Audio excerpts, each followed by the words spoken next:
Hey everybody, Dan Morey with Staffing Monthly back here with our state of staffing issue for June 2022. And I'm incredibly excited to have somebody that I actually consider a friend in the industry. We've known each other a long time, and he is my go-to person with anything marketing related. And that is a very evolving part of the staffing industry, as we all know. But I'm actually excited to have David Searns, the co-CEO of Haley Marketing, for the past 26 years here with me today. And one thing I just want to share that most people don't realize about Haley Marketing, everyone thinks that they do, websites really well, and that's true, or they do marketing campaigns really well, and that's true. But they do so much more than that, and they leverage technology for programmatic job ad management, which is amazing. If you didn't catch their webinar last week, definitely go check that out if you want more information on that. But they do so many things well, like reputation management and pay-per-click ads. And how I look at it from a staffing experience, the top of the funnel, that void that's kind of confusing to most agency owners, where marketing really lives, that's where they're the master. That's where they can really help differentiate staffing agencies to make sure that you're getting the reputation, the brand, that people are looking at your company saying, hey, this is an agency I should do business with, I should apply with, and they're going to drive those people to you. And then they let you do what you do best, and actually, placing people and getting clients. So, David, I hope I encapsulated that properly with what you do at Haley. I'm enamored with what you do over there, but welcome to Staffing Monthly, and thanks for being on today. Thanks, Dan. You're hired. That was probably the best endorsement that I've ever had of Haley Marketing. I really appreciate the kind words. And I like your perspective on it, figuring out where staffing companies, where marketing needs to sit at the top of the funnel that helps drive the candidates, that drives the clients, that supports the salespeople. So staffing professionals can do what they do best, build relationships with people looking for work and people trying to fill job orders. That's where it is, man. Today, marketing runs the world. It runs the world. Everywhere you look, there are marketers trying to send you a message. And that's what I feel like that's the biggest thing that staffing agencies haven't quite kept up to pace with, is they haven't realized that recruiting is just marketing. You're trying to reach an audience, and you're trying to get that audience to take a specific action. So you just have to master your message and your medium to find that audience and move them through. And I feel like that's where Haley excels. Like, am I oversimplifying that, or is that really what recruiting is these days? No, it's funny you said, Dan. Like, one of the things that I harp on with our team and with a lot of our clients is it's a fundamental 101 model in marketing, and it's called AIDA, AIDA, attention, interest, desire, action. And if you think about, I'm recruiting, okay, I have to get my job ad to be seen. I've got to get passive candidates to think about contacting me. I've got to get their attention. You mentioned it, marketing is everywhere. Marketing is, in your inbox all day long, filling up your LinkedIn.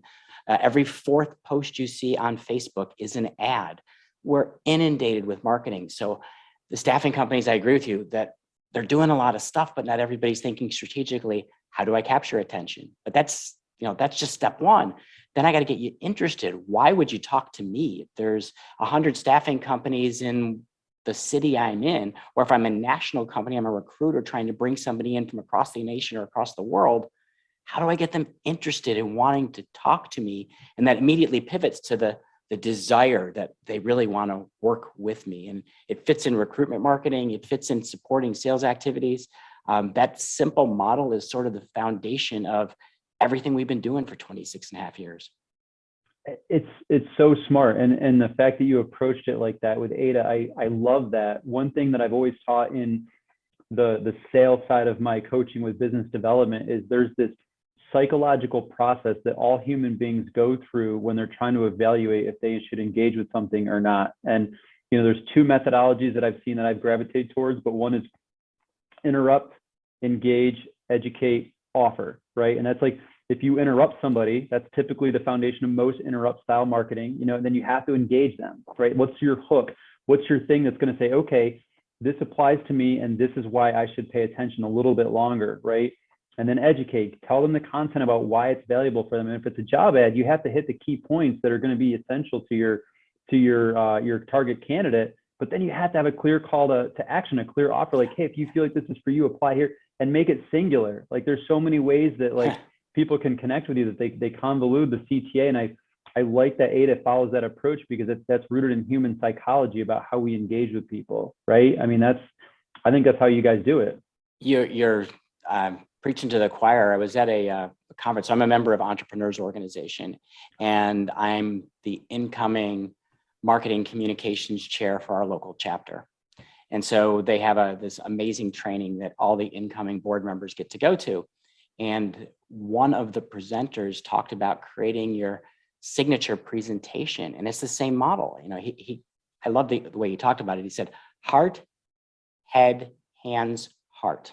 So when you're presenting or marketing, first thing you have to do is you have to get people's heart. You have to get them to engage with you, get them to be aware. So that's the first two things you mentioned is I got to get their attention, I got to interrupt, but then I got to capture their heart. I got to get them to engage. And in the signature presentation, when selling your staffing company, you have to make the person seeing the message see themselves in you, see you as both being just like them, that you're an ordinary human, but then extraordinary because you know how to solve a problem they don't know how to solve.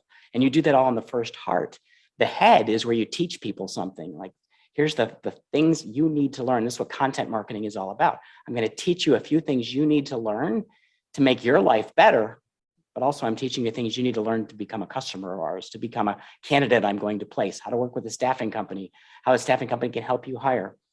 And then your call to action, that's the hands. There should be only one thing you tell the audience, doing exactly one thing. And then you wrap it up again with heart, which is just reinforcing the human side, people you've helped. And in our industry, that's so much about people, that model just fits so well for how to tell stories, how to use social media, how to create presentations. And in this market, how to get people to notice you when there's something like 5,000 marketing messages a day we're being bombarded with.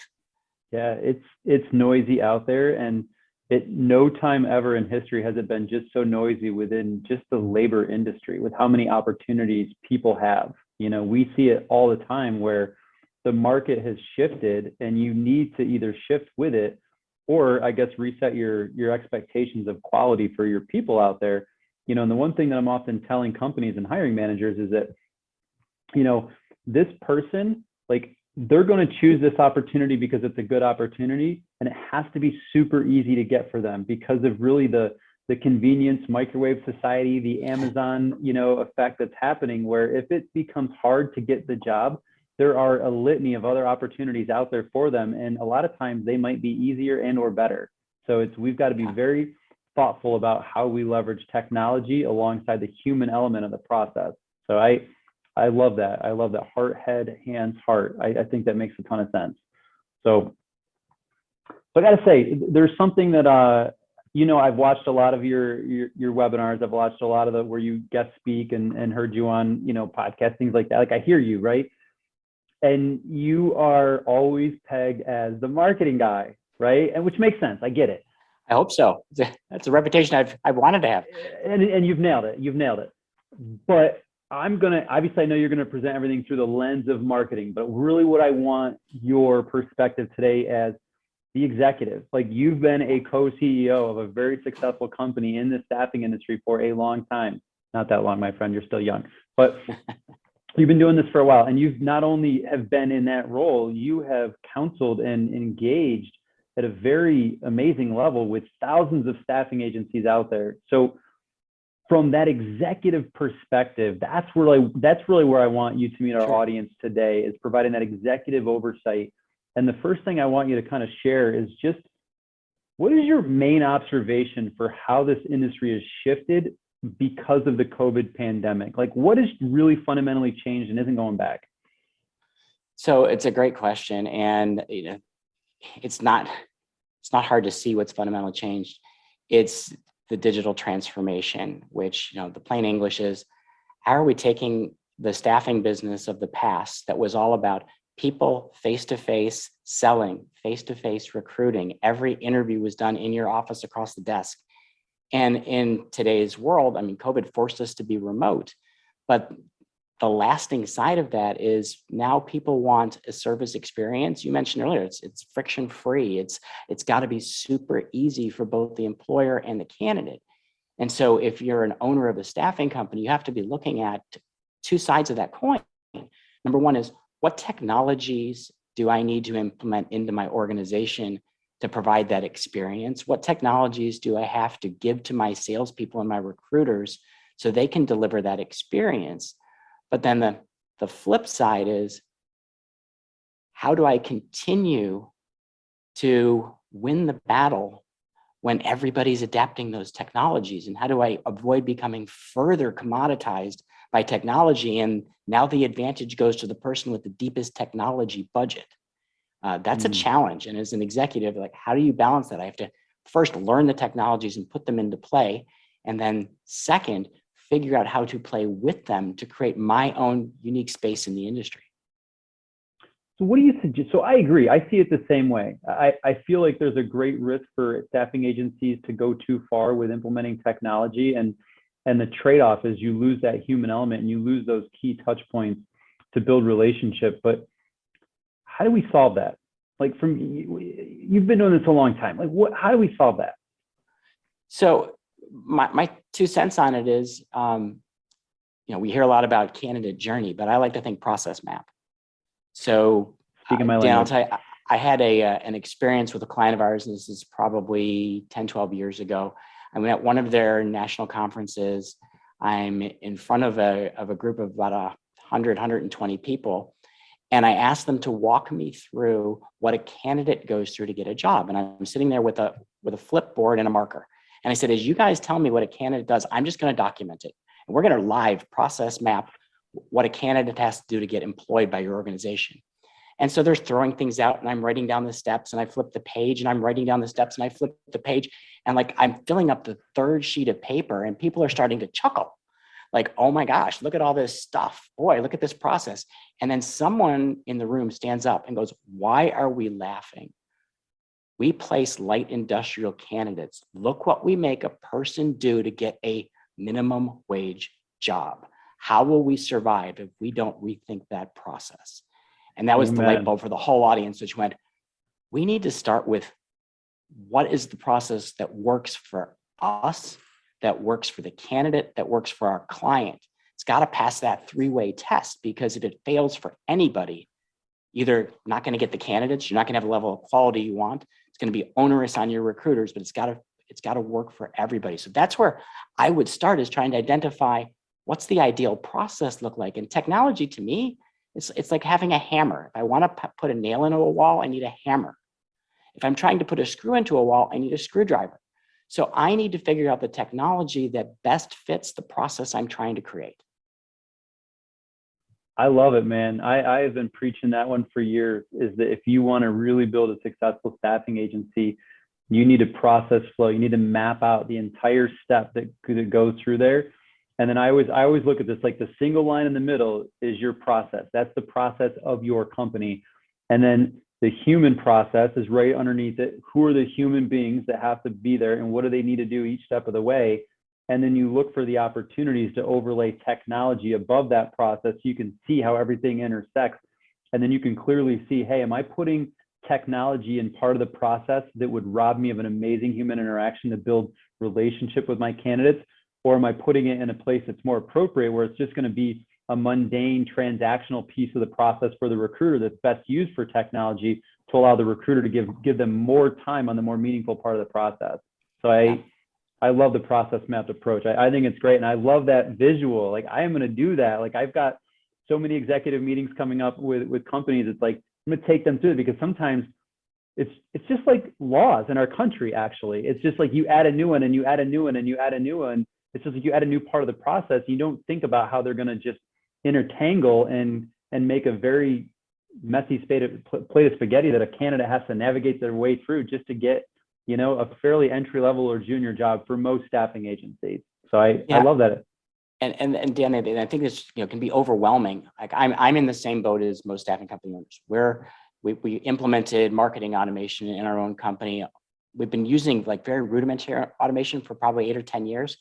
But we upped our technology platform, and then, like, wait a minute, I bought this technology and I don't know how to operate it. So we had to then get someone to really help us figure out how to operate it. Initially, a consultant to set it up, and then we hired a chief marketing officer and said, hey, you've got an automation background. What can we do with this? So, there's this challenge right now is everywhere you turn, you're being hit with a new technology platform, most of which solve a very singular purpose. And then I'm supposed to build a technology stack that stitches all these things together.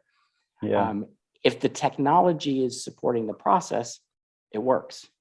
If the technology is being put in place because it's the next shiny thing that I'm chasing, you see the majority of technology initiatives fail. And this is one of the reasons they fail. I agree. I coach with a lot of staffing executives, and that's the biggest thing I tell them to avoid. As again, if you can't control yourself, stop going to conferences, stop reading books, because you're going to be barraged with it and you're going to run back to the office. I'm recovering from that exact problem. I used to go to all the conferences and I'd learn all the new shiny techniques, the shiny toys, everything. And I'd run back. We got to do this and we got to do this and we got to implement this. We bought this software to develop. And my people would get to the point where when they saw me come back from a conference, they would just ask like, all right, what are we doing now? What's the flavor of the month this time? And the biggest disconnect that I didn't realize is that my people are not software engineers. They're not they're recruiters. They are people, right? And you just force all the software on people and it makes their job harder and it makes your quality go down. And it's just, you got to be very intentional and deliberate about what you do with technology. Yeah, and there's places that it absolutely enhances the candidate's experience, the client's experience. I mean, you can't be online 24 hours a day. So if you're using a chatbot to gather information, it's incredibly valuable. If you're using automation to follow up in a human-sounding way with customers and prospects and candidates, it enhances the salesperson, the recruiter, because they have more time, as you said, to spend with ones who want. And a quick side story, occasionally we would do large format printing, posters. Yeah. And typically posters are really expensive to print because most people don't want that many of them. Right. So a short run, large format was prohibitively expensive. And then we found this company called Poster Brain. So Poster Brain did really affordable, not super high end quality, but good enough quality, large format. I could get like a 2-foot by 3-foot poster made of any picture. It looks good. And it was really affordable, like cheap affordable. But what I loved about the company, besides the fact that I could get very cost-effective printing, they had invented a character. The character's name was Poppy. Poppy was your customer service rep. The minute you placed your order, Poppy sent you back a message about how excited Poppy was to be working with you. And they had scripted the automation language in such a way that it was indistinguishable from being a live human. And there was so much excitement in the voice they created, the persona they invented for Poppy. And it carried all the way through to when your poster got delivered, there was a handwritten card saying, I really hope you like this. We really enjoyed putting this together for you, Poppy. It's amazing. Nailed it. And they nailed that because as a customer, I had a great experience. It wasn't until the second time we ordered, we realized Poppy was an automation. But it was done in such a way that I felt great as a customer. It felt like a personalized experience. I didn't need to talk to a human, so therefore it was appropriate for the engagement I had with the company. Had I needed to talk to Poppy, I'm not sure where it would have gone. And so carrying it over to recruiting and staffing, there's a lot of those experiences. And I see people with automations, everyone's got the same playbook and they're using the same language and no Poppy exists. So there's only so many different ways you can get a happy birthday email from someone because it was a journey that you created. So only so many ways you can get a first day check-in, that if there's no personality, there's no voice that sounds like your organization, you've dehumanized your business, which is exactly the opposite of what we want in staffing. And it is so true. And just when you said that, like, you strike a chord with me, because it's a point of personal pride about how agencies should be human.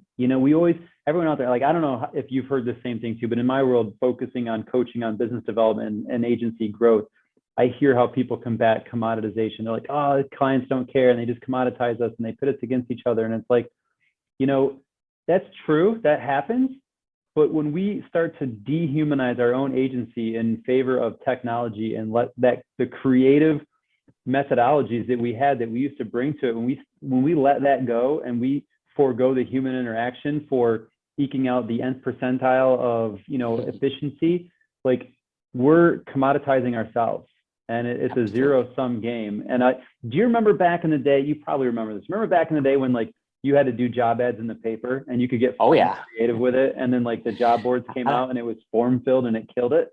Yep. We went from trying to, how could I say things in the least number of column inches, because I was paying by the column inch, to now I had unlimited real estate. And so people started pasting job descriptions in as if they were job advertisements.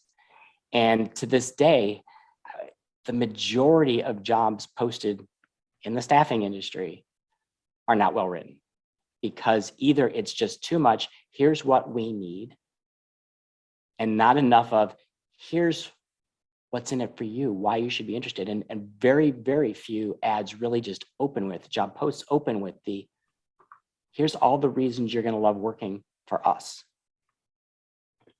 It's huge. And you know what, I hate to say it, but a lot of agencies, I think they hear that and instinctively they feel like that's the right move. But I think they're a little bit nervous about it because it feels too emotional, too human in a sense. And I feel like it's because it's diverging from what you see out there every single day. And I think it's a shame because and I'll tell you this, and if you're an agency owner or a recruiter and you're watching this video right now, and if you're facing the challenge of how do I get more qualified talent into my agency, like hear this right now. You have to find that way to connect with that person on a human to human level. And whether that's creating a poppy type, avatar for your company that's going to connect with people, or it's you just being more human in the process and injecting that in your ads, like that's how it's done. So I think that's a huge point that you just made right there, David. Yeah, and it's hard. I know a number of mid-sized to larger staffing companies that have brought somebody into their marketing teams whose job is to rewrite all the ads, so the recruiters don't have to do it. But if you're a smaller to mid-sized company, you might be able to afford somebody to do that. It's usually not cost effective to try to outsource it. So now it's more of a train. How do we templatize our approach to writing those ads so it's easy for the recruiter, but you still care a very clear brand for the organization, a very clear value proposition to each individual job. Quick aside, Dan, one of the things that I've been harping on the last 2 years, and it's something that's always been taboo in the industry, is really tie in who your clients are into your job advertising, unless the client says you can't. And the reason is that client has an employment brand that should enhance your brand. So 1 + 1 = more than 2, because I can put together the best of what we give you as a staffing company with the best of the clients we work with. And the taboo is nobody ever wanted to name who their clients were for fear of their competitors calling on those companies. My feeling was your competitors are already calling on those companies. 100%. But by partnering with them in the job advertising, partnering with them, I know something you and your company are doing, partnering with them on the recruitment marketing, you have a different relationship with the client, one that ultimately will be much stronger. And your client loves it when you're bragging on how great they are. Absolutely. Absolutely. And you're 100% right. If you're a staffing agency salesperson out there right now, like your top priority is to grab market share from your competition. And especially if you've been through some of the master classes that I've taught, like I break down exactly how to target your competitors' clients and call on them. So I think that scarcity mindset can be a bit damning. And I will tell you from the trenches of being a salesperson, yeah, I do love it when I see on a competitor website, like a client that they're working with, it's like, oh, low-hanging fruit. But there's this voice in the back of my mind that says, man, if they put their name right out there, they must have a really strong relationship. Like if they're confident to just put it out there for the masses, that relationship must be so strong that I'm going to have to do something really crazy to try to get this business away. And I'm starting to second guess myself going into it, thinking it's going to be an amazing relationship. And maybe it is, maybe it's not, I don't know, but I'm thinking it is. And I'm already creating barriers as to why I'm not going to get that business as a salesperson. So I think there's an advantage to doing it, to an intimidation factor almost. But yeah, I love that. And you just did something really interesting, which is, if you're a salesperson, you're a recruiter, you're creating stories based on perceptions of the market. Well, your competitors are doing that, your customers are doing that. And those stories that are in people's heads, that's their reality. So when you're selling to them, when you're trying to recruit talent, you have to understand those stories and think about how you're going to either change the perception or change the reality so people don't let the stories get in the way of working with you. That's so true. That's so true. So I want to shift here because we've talked a little bit about what's changed with the pandemic, and I'm of the mindset that there's good and bad with everything. So Absolutely. I think agencies have experienced what's bad about the pandemic and what's happened. So I don't want to dwell on that one too much, but tell me, what do you think is one thing other than digital transformation being accelerated, other than that, it's off the table. That's off the table. What do you think is something that's really good that's happened to the industry because of the pandemic and COVID and how it shifted the industry? So well, there's a long list. If you're in healthcare, you've probably never seen demand like it is right now. You're probably wondering, how will I ever keep up? And probably for the rest of your career, you're going to see extreme demand. But even if you're in commercial staffing, which saw a 30% decline, and now it's bounced back to more than it was before, I think the best things about the pandemic are, number one, it's made everyone rethink how work gets done. So 3 years ago, 90 whatever percent of all work was done locally in the office of an employer in the manufacturing facility. Now people are saying, wait, I can do things remotely, but it's not just remote. I know I was talking with a client down in North Carolina, and he was on our podcast. And one of the things he did is he started talking to candidates about their biggest challenges and why did he have so much no call, no show? And one of the things he learned was for people who are in sort of the bottom of the food chain, there are a lot of people we place in light industrial roles. They're people who are just getting by. Those people don't know how to deal with struggles in life. So when something hits them that they don't know how to deal with it, instead of stepping up saying, hey, Dan, I have a problem today. I won't be able to make it to work because my mother's sick or my kid can't go to school today. They just ghost you. Yeah. And what this gentleman said that I loved is he said, we need to show people that it's okay to have flexibility in their lives.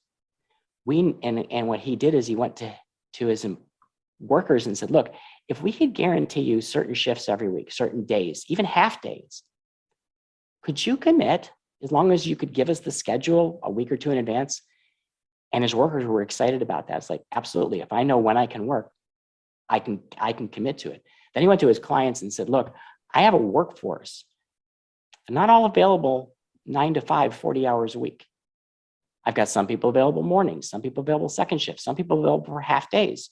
Could we look at how work gets restructured and then provide the people you need to get the work done, but in different ways? And I think he was a real visionary. He was ahead of the game. This was pre-pandemic. He was doing this, but I think the pandemic made every employer rethink how work gets done. And that is such an opportunity, because what fits the staffing industry better than helping employers to define how work gets done and then managing how they get the talent to do it?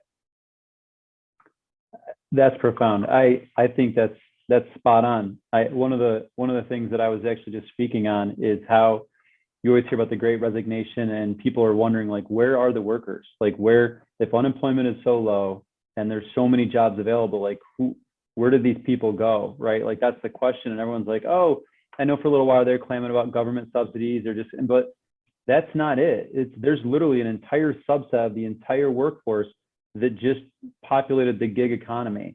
They just realized that they can actually sign up for Uber or DoorDash or whatever and do deliveries or rideshare or TaskRabbit, whatever it might be, and they can do it around their schedule. And it is incredibly easy to replace that $15, $16, $17 an hour job, by building a job around your schedule. And I think the agencies that actually say, hey, what can we learn from the gig economy? Maybe pull some of those people back by infusing some gig economy type elements into our workforce management. I think those are the ones that are going to have access to an untapped, staffing or contingency agency workforce.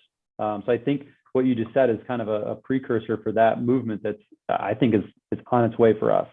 Yeah, we're seeing already. I think you nailed it. Like, we saw a huge number of candidates lost to Uber and Grubhub and DoorDash. One of the things that was an aha for me in the pandemic and I learned because we've had a painful amount of turnover in our own company. Most people don't really look at their net compensation. They look at a gross. So if I'm making X dollars delivering for DoorDash, they're not factoring in the wear and tear in the car and the gasoline. They're looking at how much you made per hour. And the corollary, sometimes when you're hiring people and you're providing great incentive packages, some of the people we lost got good offers, okay? But they compared the offer to their base salary, not the offer to their annualized compensation. When you compare W-2 to their offer, some of them were an increase, some of them were not.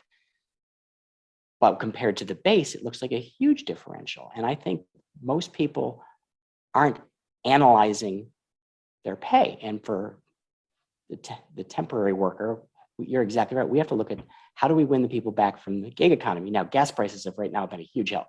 Yeah. People are just saying, I don't have money to put in my gas tank, and forget the tires and the rest of the wear and tear in the car. I just can't afford the gas. So we're seeing more people coming back to light industrial because of that.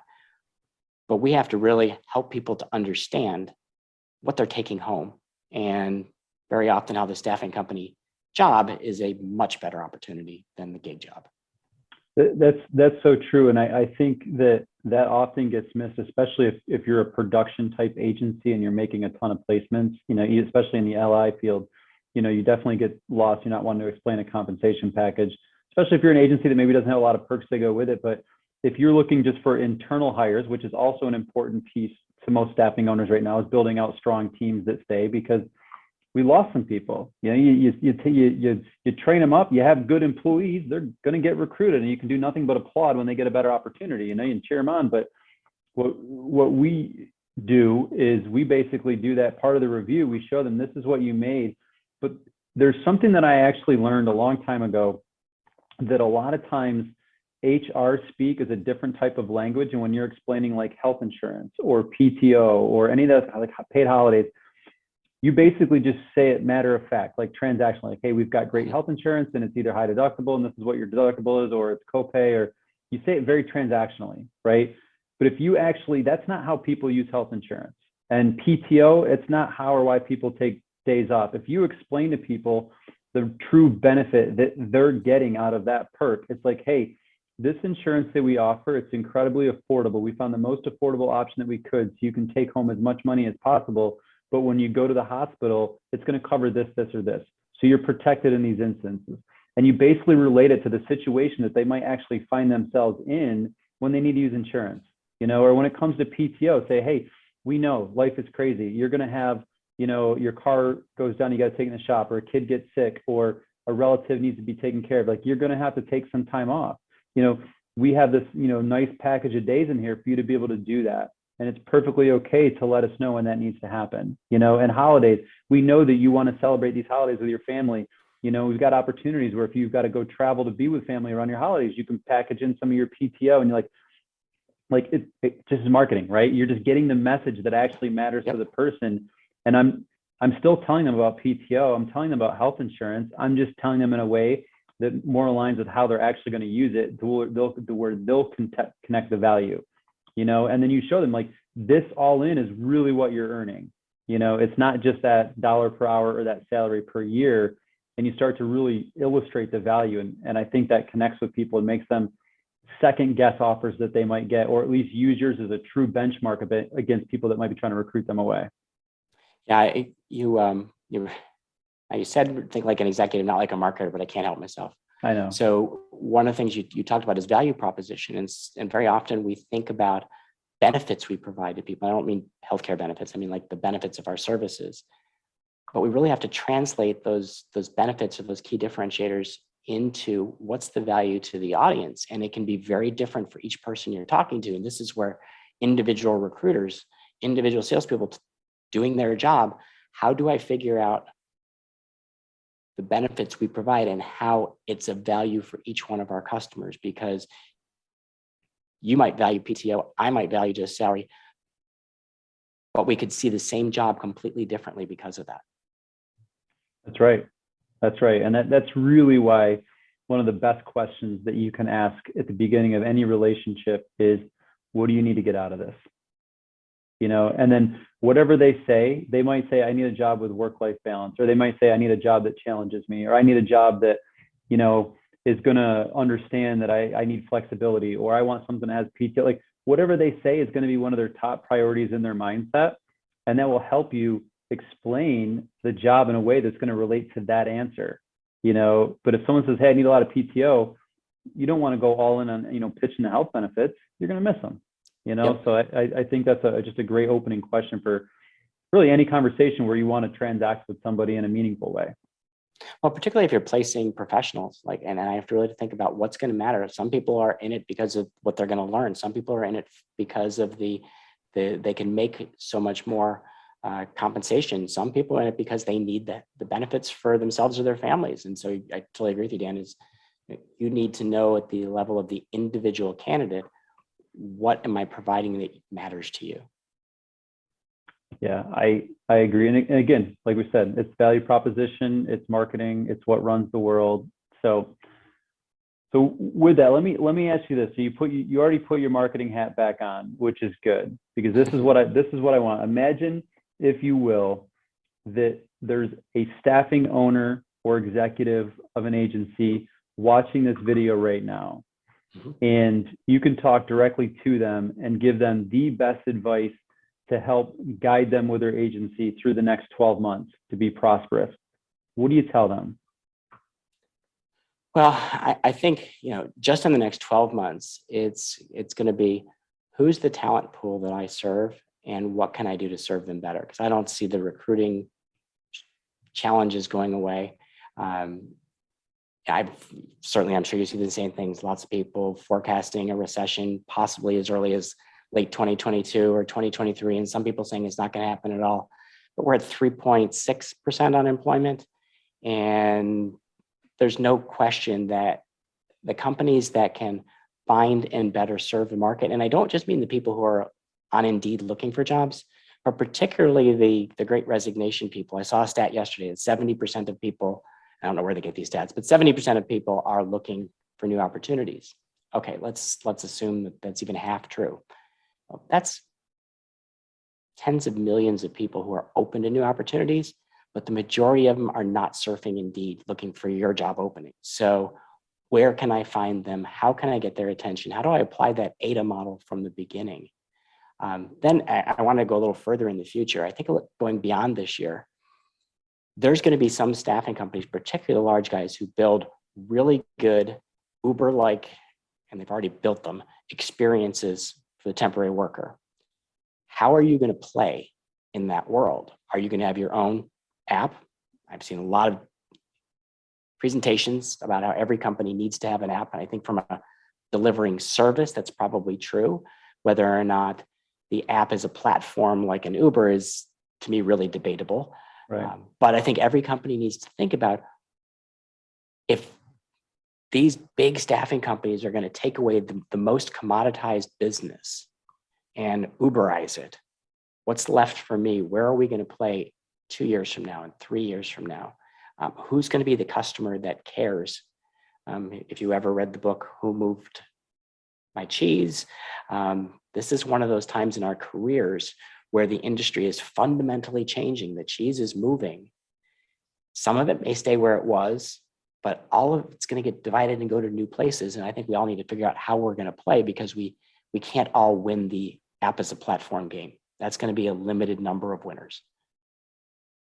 It will, and it's going to have to get rolled out the right way, or it's going to fall on its face. Because it's Uber and Lyft and all these gig economy platforms have not been without their challenges. And a lot of times they've actually hemorrhaged money to get there because they disrupted the market so much. Yeah. So it will only be a few of the big players that are, deep pockets and very, risk tolerant that might pursue that. But I agree that will be a disruption that we face in our industry. And it's those agencies that I think go all in on the relationship side, and they try to basically create their own workforce that they can have at their disposal, and then continue to educate their clients as to how the way to do work is shifting, and that we need to evolve to map that. And I think if they kind of control the platform from a human side, I think they'll still be able to compete, just like we did when the job boards came out and when social media came out and all that. I think we'll be just fine.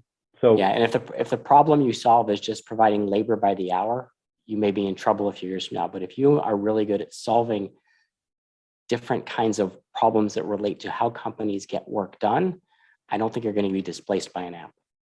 no, I agree. I agree. There's too much human in this industry to be completely displaced by technology. So, David, man, I am grateful for you. You know, I know we've collaborated on a lot of things, and I really am happy to be here sharing your executive knowledge with the Staffing Monthly group. And if somebody wants to get a hold of you, if they're like, hey, I want to learn more about what Haley can do for me and help me, you know, better organize, manage, optimize, whatever, the top of my funnel, and get my brand in front of more people to let me humanize the rest of my business, what's the best way to reach out to you or connect with you? So me, it's easy. Email, LinkedIn, dsearns@haleymarketing.com, but I'm going to give everybody a URL. We put together a new landing page full of content. It's a mix of content that's focused on recruiting challenges, but also we dug back into the archives in case the economy is going to take a turn and pulled out some stuff of like, how do you get through challenging economic times? And so it's haleymarketing.com/brain fuel. So Brain fuel, I love it. Tons of good downloads on there, including in a new ebook that I wrote a couple months ago, is differentiation bullshit, that I think people will find very entertaining.